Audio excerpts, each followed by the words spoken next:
대왕.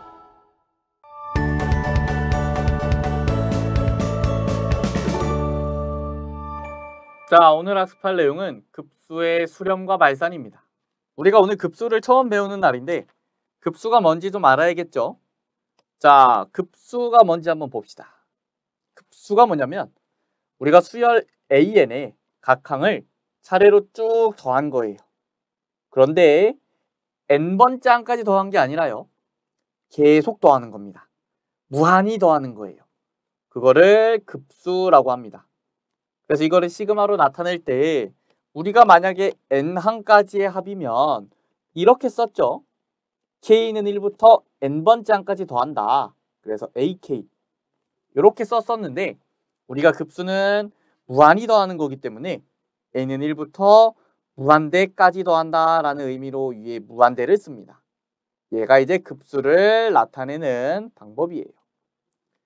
자, 그리고 우리가 이 급수에서 부분합이라는 용어가 또 있어요. 부분합이 뭐냐면 급수에서 첫 번째부터 n번째 항까지의 합, 우리가 흔히 SN이라고 했던 거, 요거를 이제 우리 부분합이라고 할 거예요. SN은 A1, A2에서 AN까지 더한 거고요. 시그마 K는 1부터 N까지 AK. 우리가 이미 많이 했던 거죠. 이거를 이제 부분합이라고 부를 겁니다. 부분합 SN, N항까지의 합. 이렇게 이해하시면 될 것 같아요. 자, 급수의 수렴과 발산인데요. 우리가 급수는 어떻게 수렴과 발산을 판단하냐? 급수 n은 1부터 무한대까지 an의 부분합으로 이루어진 수열 sn이 일정한 값 s에 수렴하면 우리는 이 급수가 수렴한다고 해요. 자, 그런데 우리가 이 식을 한번 볼게요. 자, n이 무한대로 가는 리미트 sn이에요. 지금 부분합의 극한을 취한 거죠. n이 무한대로 가는 리미트에 부분합 sn을 넣었어요. 자, 이때 이 sn을 뭐라고 쓸 수 있어요? 이 sn을 k는 1부터 n까지 시그마 ak 이렇게 쓸 수 있습니다. 그래서 요거를 계산한 값이 만약에 s로 수렴하면 우리는 이 급수가 수렴한다 라고 할 수 있는 거예요. 얘가 수렴한다. 자, 뭐라고요? 부분합이 수렴하면 우리가 급수가 똑같은 값에 수렴한다. 이렇게 보면 됩니다. 그래서 이렇게 나타낼 수 있겠네요. A1, A2 이래서 쭉 AN을 넘어가서 계속 더한 게 만약에 S다. 요게 지금 급수가 S로 수렴한다는 의미죠. 시그마를 이용하면 N은 1부터 무한대까지 시그마 AN은 S다. 이렇게 쓸 수가 있습니다. 자, 제일 중요한 건 요 내용이에요. 우리가 급수의 수렴을 판단하기 위해서는 이 부분합의 수렴을 조사한다. 우리가 부분합의 수렴을 조사해서 그 급수의 수렴과 그 수렴하는 값이 뭔지 파악을 할 수가 있는 겁니다. 자, 마찬가지로 급수가 발산하면요. 급수가 발산하는 거는 우리가 부분합으로 이루어진 수열 SN이 발산할 때 우리는 급수가 발산한다고 하는 거예요.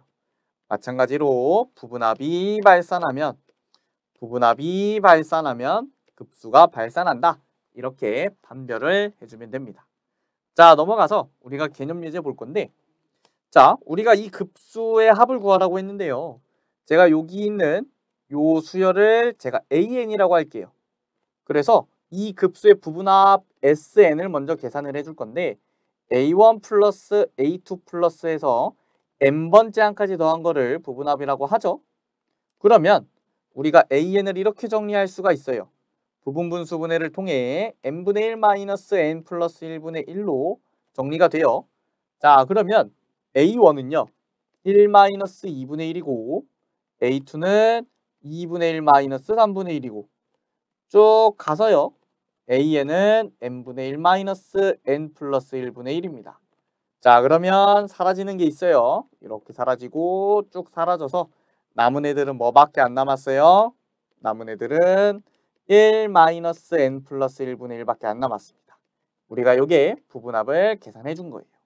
자, 급수의 수렴하는 값을 구하기 위해서는 우리가 n이 무한대로 가는 리미트에서 부분합의 값을 구해주면 되죠. 자, n이 무한대로 가는 리미트에서 sn이 1 마이너스 n 플러스 1분의 1이니까 지금 부분합이 1로 수렴하네요.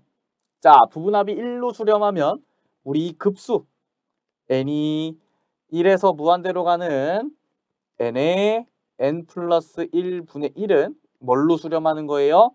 1로 수렴하죠. 합이 1인 겁니다. 이렇게 계산을 해주면 돼요. 어떻게 계산했어요? 부분합을 계산해서요. 부분합의 리미트를 취했더니 1이 나왔어요. 그러면 부분합이 수렴하는 값은 급수가 수렴하는 값과 같아서 이 값도 1이다 라고 계산을 해준 겁니다. 자, 부분합을 통해서 계산을 해주는 거예요. 넘어가겠습니다. 자, 이번엔 급수와 수열의 극한값 사이의 관계인데요. 지금 1번의 이 내용을 보면 급수 n이 1부터 무한대까지 시그마 an이 수렴하면 n이 무한대로 가는 리미트 an이 0이다 라고 써 있어요. 자, 1번은 별표를 조금 달게요. 이 내용이 중요합니다. 중요한데 우리가 조금 헷갈려요. 학생들이 좀 어려워하는 내용이라서. 자, 요게 왜 그런지 한번 볼 건데요. 우리가 급수가 수렴한다는 말은 제가 뭐라 그랬어요? 결국은 부분합이 수렴하는 거다라 그랬어요. 제가 그 부분합이 수렴하는 값을 S라고 할게요.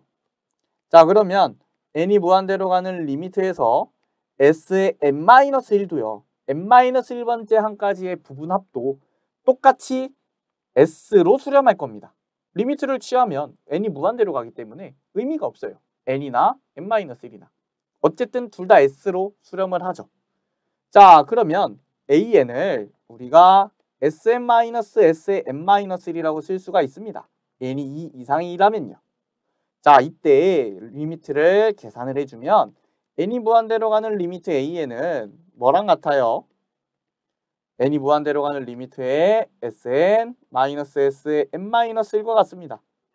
자, 그런데 리미트 Sn은 S로 수렴하고요. Sn-1도 S로 수렴합니다. 즉 S-S고요. 0이 나오죠. 그래서 급수가 수렴하면, 근데 그 수렴하는 게 0이 아니에요. 어떤 수렴값이 될 수 있습니다. 뭐든 될 수 있어요. 급수가 수렴하면 일반항이 0입니다. 일반항의 극한값이 0이에요.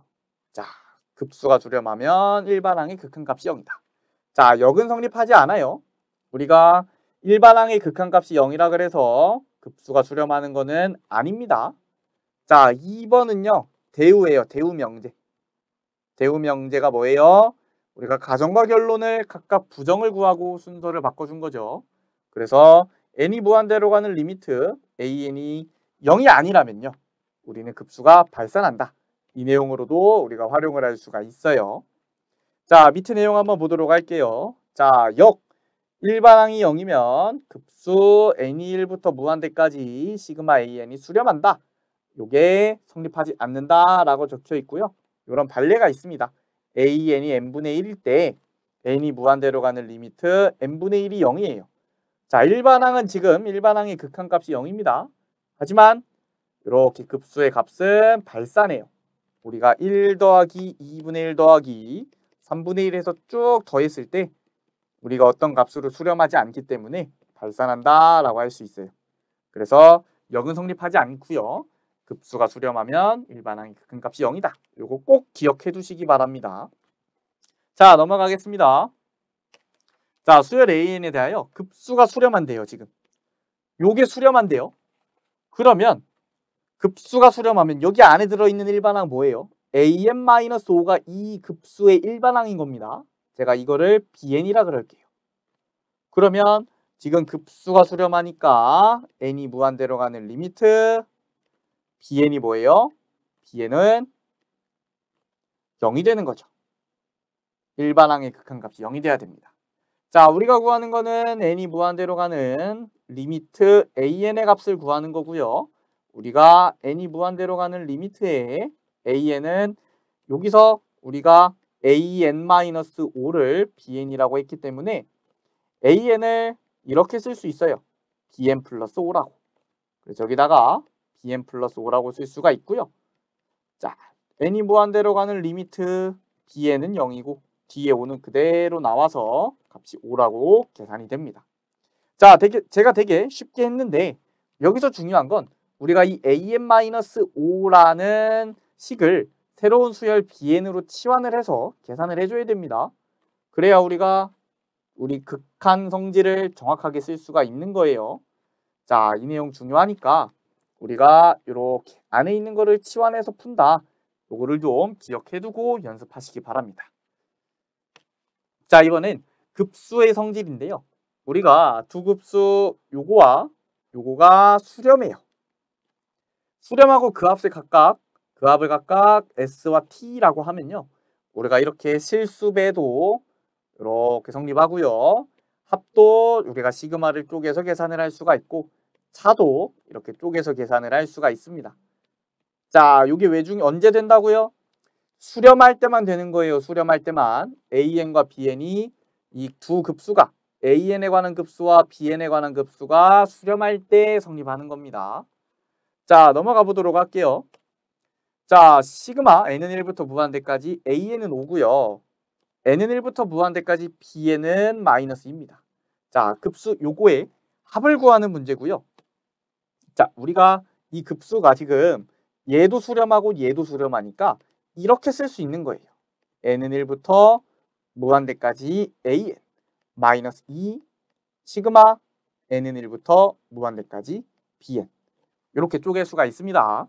자, 그래서 5-2에 -2니까 5 플러스 4라서 9라고 계산을 해줄 수 있겠죠.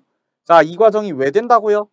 지금 안에 들어있는 AN과 BN이 수렴하기 때문에 이 급수들이 수렴하기 때문에 우리가 이렇게 계산을 할 수가 있는 겁니다. 자, 여기까지 해서 우리가 급수에 관한 내용을 배워봤습니다. 우리가 급수라는 게 조금 헷갈릴 수 있어요. 기호가 복잡하죠. 시그마에 무한대까지 들어있으니까. 그래서 충분한 연습을 통해서 익숙해지는 과정이 필요하니까 복습 꼭 꼼꼼하게 하시기 바랍니다. 자, 오늘 강의는 여기까지 하도록 하겠습니다. 감사합니다.